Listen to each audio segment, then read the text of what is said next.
The purpose of this video is to teach you how to master the gameplay loops of Omnioculus Hunter through a solo Grandmaster run that showcases how to play it perfectly so that you never die again. Most of you already have the build on your Guardians, but understanding how to put it all to use is just as important, if not more.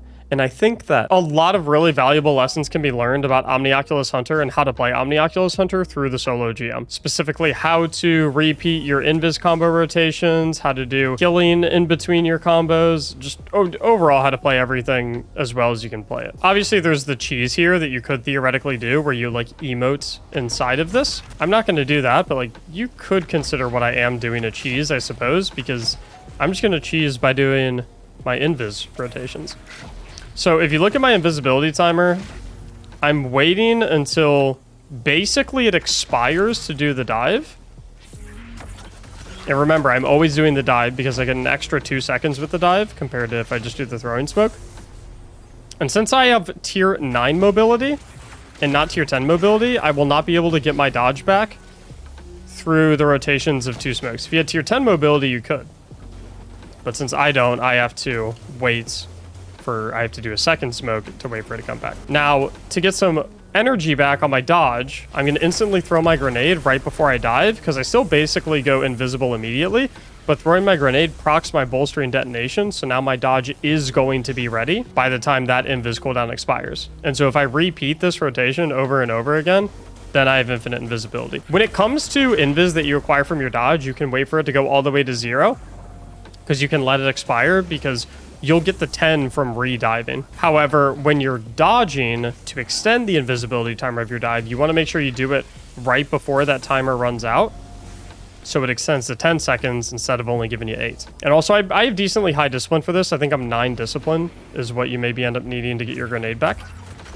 So again, right there, I can wait for it to expire. Here, I'm actually completely out of cooldowns, though. So here's where I would have to go back, or I would have had to prep an enemy to do a finisher on so I could get an Echo of Obscurity proc would have also worked. So what I should have done there, honestly, to play it a little better, was similar to how I instantly did a grenade. I didn't know this guys were going to sneak up on me. Similar to how I instantly did a grenade right before I did my dive. Another thing I could have done was do a quick little bow shot right before I did my dive, which would have weakened up one of them to make them finishable from Echo of Obscurity. I would have been able to get a free instance of 7 seconds of invisibility. I messed up there too. I should have dodged before that invis timer went down to 1 second. Here I'm going to throw my grenade, so I proc my bolstering detonation right before I dive again. I actually kill a lot of enemies, but here we're good to go. And the nice thing about this solo GM is once you complete that transmat, you despawn everything except for the champions, so you can still get platinum. And I'm actually gonna do the barrier first, although I saw the overload kind of creeping up on me to my left, so I want to make sure he's not flanking me. They should pretty much stay back there permanently. What are your thoughts on Graviton versus Omnioculus when solo?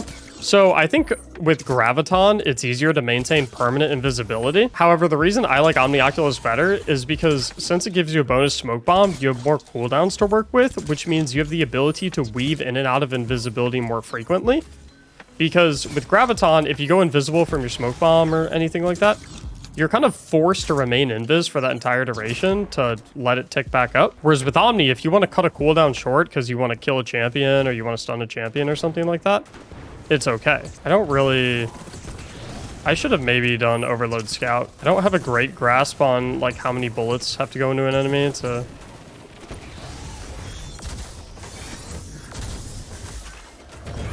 I mean, it's fine here. Got him. Stat priority for Omnioculus. So typically, I think just tier 10 resilience is always like a must-have in any Destiny build. That's always step 1 for me personally. But I'm wondering if because you're just permanently invisible, maybe it would be better to prioritize tier 10 mobility over tier 10 resilience. Because what that would allow you to do, of course, is pretty much always have an infinite rotation by just doing smoke, dodge, because your dodge would be back up in time. By the time your second smoke is gone. I have to hold the trigger, don't I? I can't be tap firing because that undoes the overload rounds.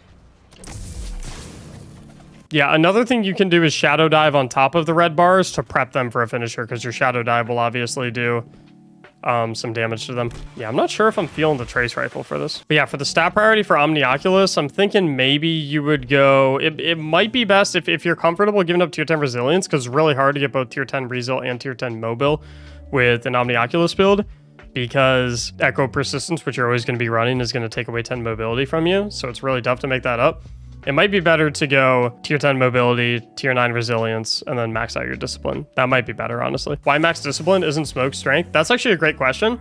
So here's how I'll answer that. Your smoke bomb cooldown is not actually based on your strength in this build. It's based on the cooldown of your dodge, because your dodge is Gambler's dodge.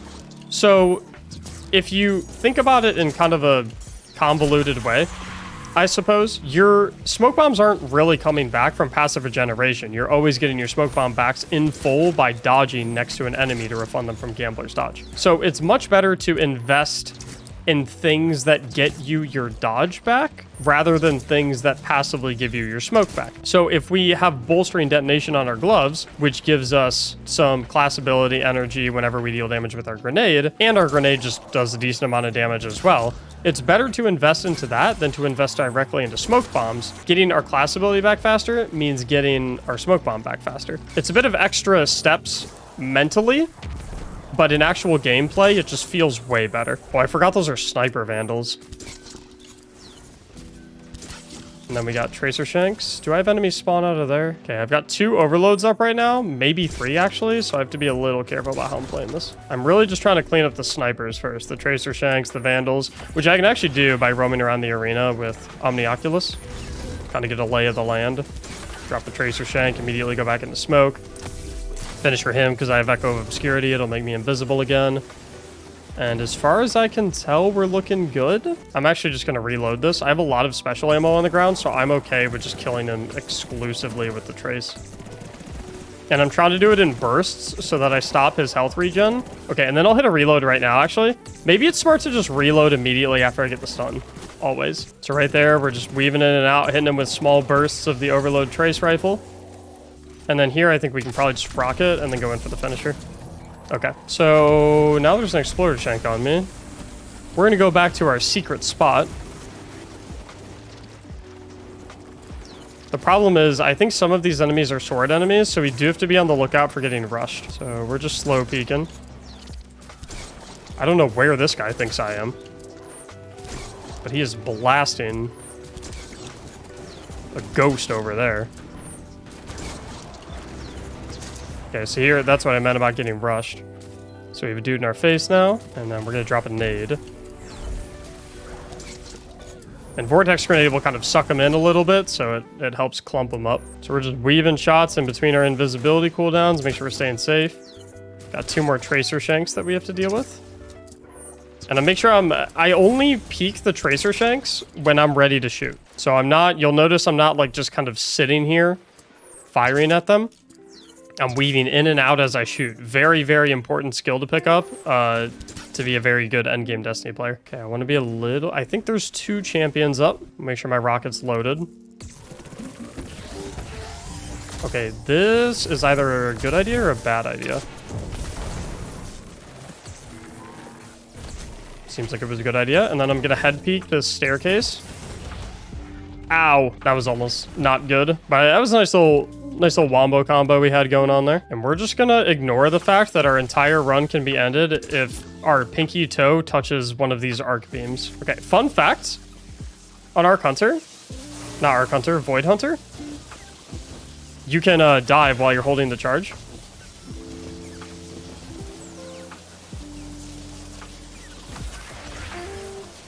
Please don't blow me up. Let me hit a dodge to refresh the smoke, and we just hide in this corner, and all of the exploder shanks should despawn. So if you're a Void Hunter and you're doing runs with your clannies or your friends or LFG, you just basically, because you don't want your teammates to be shooting at the enemies while you're doing that, because then they'll shoot in an explosive shank and they'll blow you up. So you literally say to your 2 teammates, hey guys, just hang out here and do your favorite emotes together. Take a quick bathroom break, grab a snack. I got this. And they'll be like, what? That's so nice of you. We appreciate it. And you'll just be like, you know, just doing my part. Just trying to be a good teammate. And then they'll think you're super cool and you'll beat the strike more easily. 2 for 1. Okay, I don't know if there's tracer shanks or snipers in this room, but exploder shanks. Oh, God!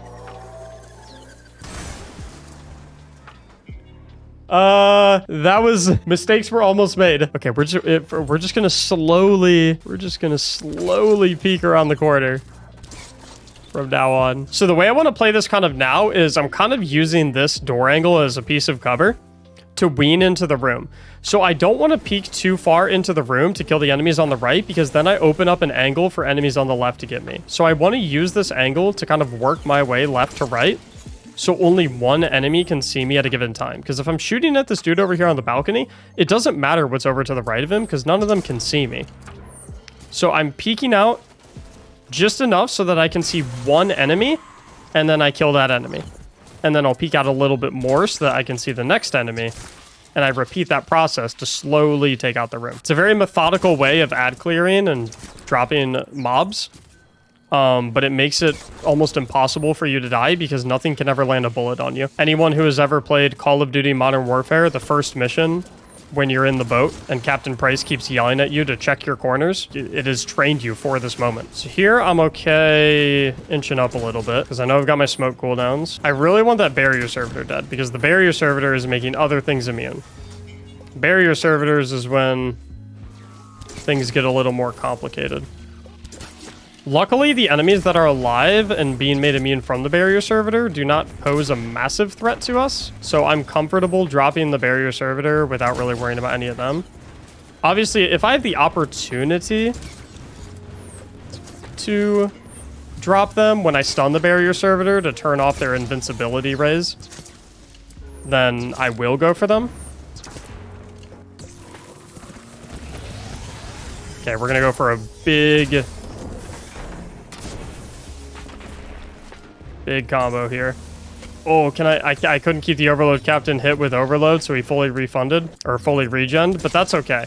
Now we'll just plink away at the other red bars that spawned and work our way. We're not in any huge rush. Okay, so we've got some wretches. Let's drop a few of them real quick. I want to clean up the room so it's just me and these two overloads. 3 overloads. We're gonna try this one. I don't know how this is gonna go because the other ones might come and teleport to us. Yeah.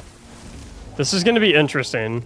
We're going to have to figure out how to isolate these guys. They also have different weapon types. So we have a shotgun captain. One's a shotgun. One's the arc, not a wire rifle, whatever you call it, the tracking rifle thing. And then the third is unknown to us at the current moment. How are we going to deal with this? I want to be very careful with my rockets here. So this is tough because if I back up too much, the door is going to close. But I also at the same time do want to back up because I want to play this head glitch on the staircase.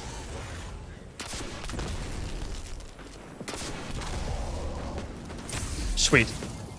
So it cost us 2 of our rockets, but we were able to take them out. I just remembered that there's a section after this with another 3 overload champions. I'm wondering if I'm okay right here to play this angle.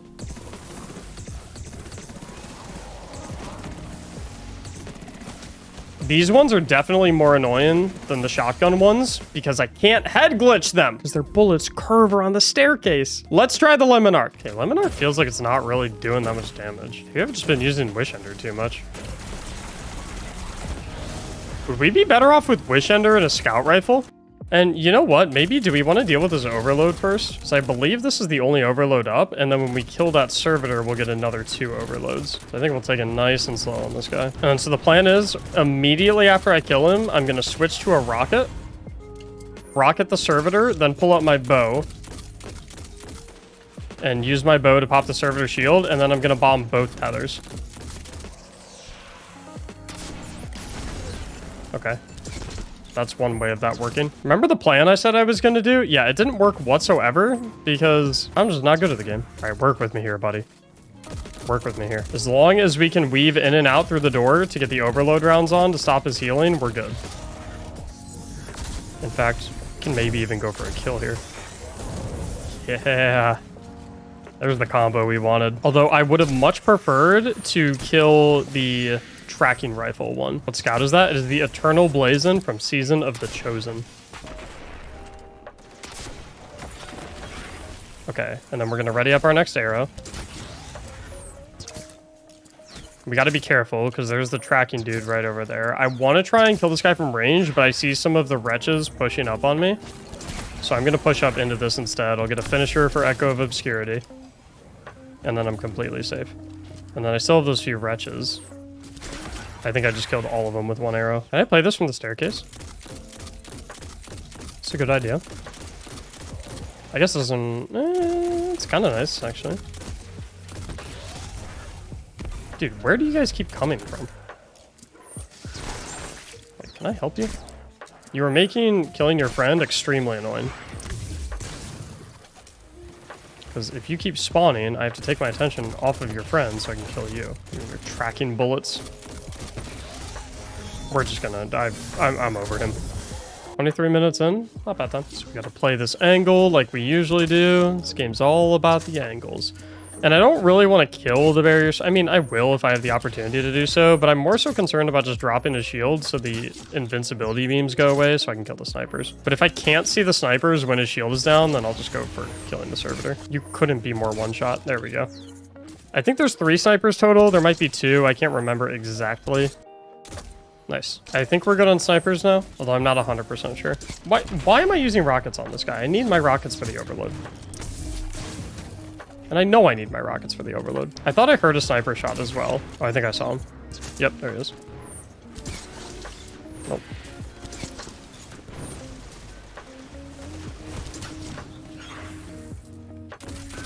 Nice. Okay, so what I could try to do is I could try to stun all 3 of these dudes. Oh, hello. I could try to stun all 3 of these dudes and then rocket and then double tether.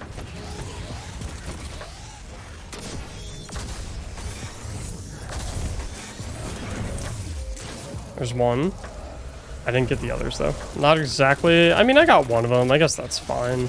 So now I just kind of have to try and focus one of them down and hope that they don't just completely teleport away. And then, like, if I can land a stun on the other, like, cool. So that they're not shooting at me while I'm trying to kill their friend. But...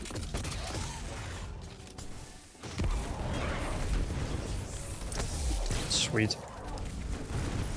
This isn't as problematic as I thought it was going to be, dealing with these 3 champs. I thought this was going to be a lot more annoying. And the really nice thing is once I get into the boss room, there's no more overload, so I don't have to deal with this anymore. I kind of forget how the boss room flows, though. It's been a very long time since I've done this GM. Heavy brick, nice. Guess I should make sure I don't die on that wall first. You guys remember that being a thing? I think it still is, actually. Okay, if I recall correctly, like this zone over here, generally speaking, is off limits for like the entire run. As is this area, that back area. Okay, so if I remember correctly.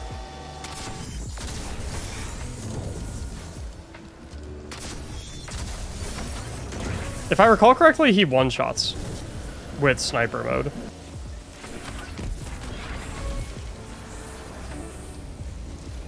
Okay, so we're just weaving shots in between our invis cooldowns, keeping our invis cooldowns up. The problem here is going to be clearing the shanks because the shanks respawn infinitely in this area. And I can't remember if we get sniper shanks here as well.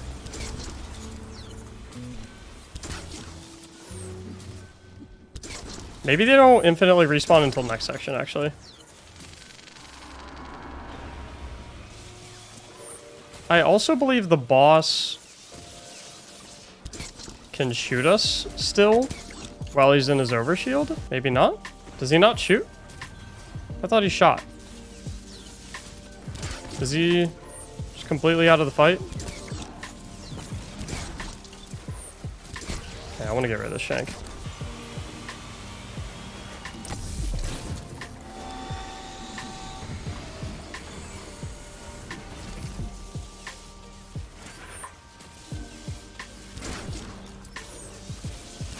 Okay, here I remember that tracer shanks come out of the ceiling.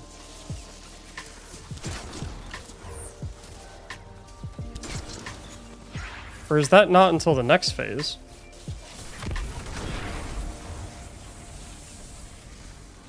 I thought tracer shanks came out of there.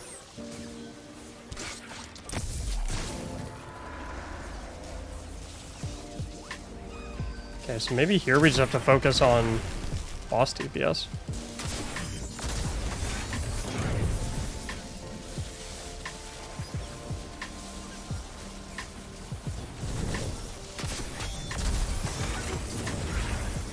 Okay. So we're kind of trying to weave stuff in between our cooldowns, get our bursty abilities onto him so that we're only outside of invisibility for as shortly as humanly possible. Get a little finisher there to proc our obscurity, and I threw a grenade before that to proc bolstering. Get a collide on those guys. I have to be careful about inching towards that because I don't want to accidentally walk into the electric beams. And then we're just continually hitting our dodges. Here I can get a free finisher. Ooh, thank you.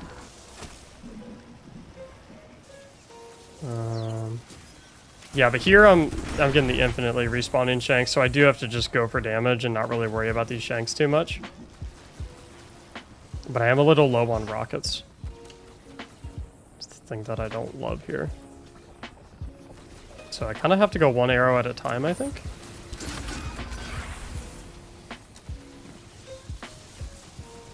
And I do want to do my dive next to these guys to make sure I butter them up so I can get obscurity finishers on them.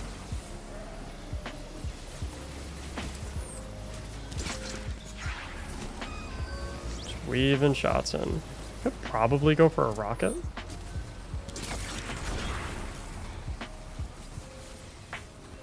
Okay, I need to get some cooldowns back. Hopefully his stomp doesn't, because he's gonna stomp here. Okay, we're okay there. I have my grenade up too, so I can drop my grenade on him.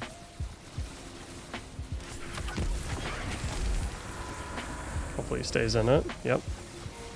Slowly taking him down. Would kill for another heavy brick right now. Okay, there's the immunity.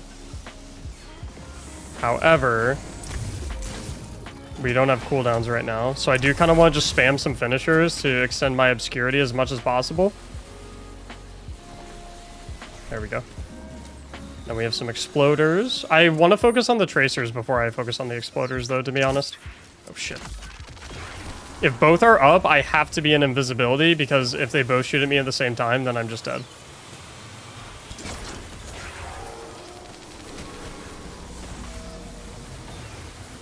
Okay, a little messy right now. Oh no. The Tracer Shank is immune now because of the...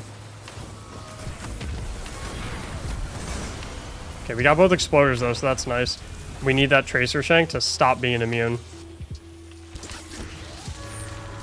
There we go.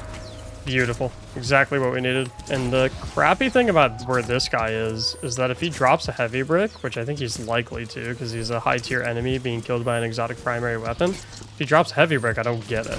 So I have to kind of hope that he moves off of that platform when I do end up being in a position to kill him. I don't see any heavy. So I got 4 rockets to my name.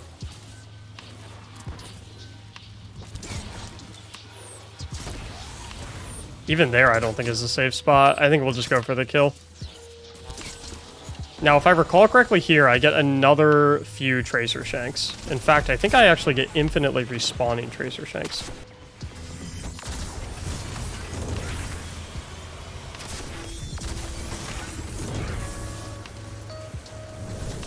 That was probably... That could have not been good to use all of our invis cooldowns like that for DPS. I'm not sure if that was a great idea.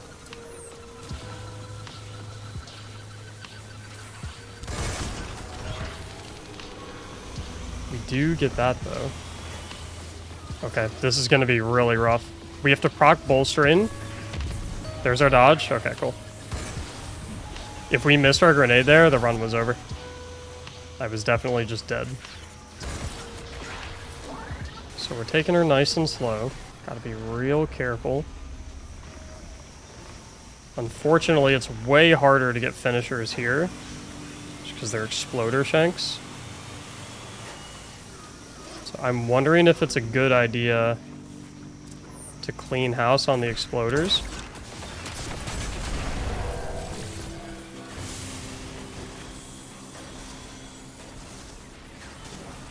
Oh, he knows where I am. Okay. 3, 2, 1. So we're gonna play very slow, very methodical. We're gonna hit our cooldowns. We're only gonna shoot enemies in between our dives, because we want to make sure our dodges are always giving us the full duration that they can from extending quickfall. The problem here, though, is I think the Tracer Shanks respawn infinitely. So we might have to go for 2 for 1 in between shots. Otherwise, we're never really going to have a time where Tracer Shanks are not up. But another option, too, is to just kind of stall out until we get our tether and use our tether for burst. Because us being out of rockets is obviously a huge problem. I see a rocket brick up there, actually. Oh, that is not good. Let me see if I can grab this rocket brick. He's hurting. Okay, we need to proc bolstering.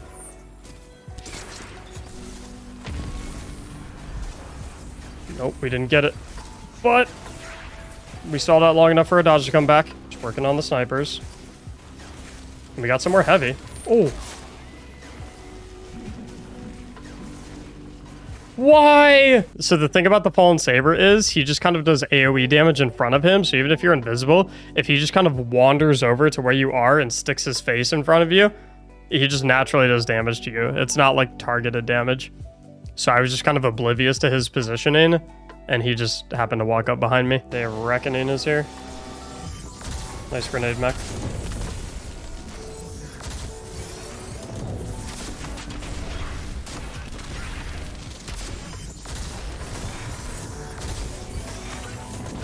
Here, I think it's okay to use a rocket here.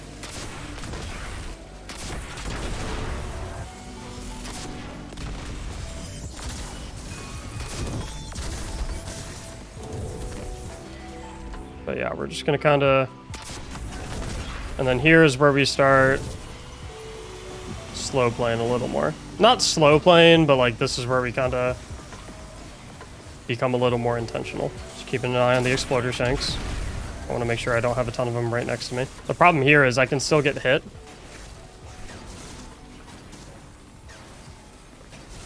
And anytime I double jump, the boss is going to hear where I am, basically, and then start moving towards me. And this is kind of a rough spot, too, because I don't know if I'm going to have invis cooldowns available. If I can proc bolstering, I think I'll be okay. Yep. So I proc bolstering, that got me my dodge back. I might be dead here. Okay, that was a little tight. I probably should not have shot that rocket. I probably should have just focused entirely on repositioning there.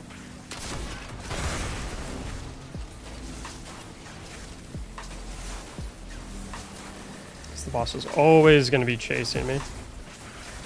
And I'm not nearly as immune as I am in previous phases, because he doesn't have to see me. Because he's not shooting at me anymore. He's just giving me little kisses. 3 rockets left. And I have a finishable shank here. But I can't... It was over, like, the death zone. So I didn't want to finisher it and then fall into the death zone. This is a great spot right here, though. Because we can go rocket, grenade, dive. But then we have to stay away from the boss. And I missed my rocket. Which is really bad, because I think 2 rockets there could have sealed the deal. So we just made things a lot more complicated for ourselves by missing that rocket, and I don't see any heavy bricks on the ground. So we're just chilling, letting our invis timer run out. We can let this one run all the way out because we're doing our dive. Oh, never mind. Completely works. I guess we only needed 1 rocket. I think it was the rocket plus the explosive shanks around him that blew up. That ended up finishing it off. Can't see the timer, but it was 39 minutes total. Solo flawless. I guess flawless is implied, but solo Grandmaster Fallen Saber.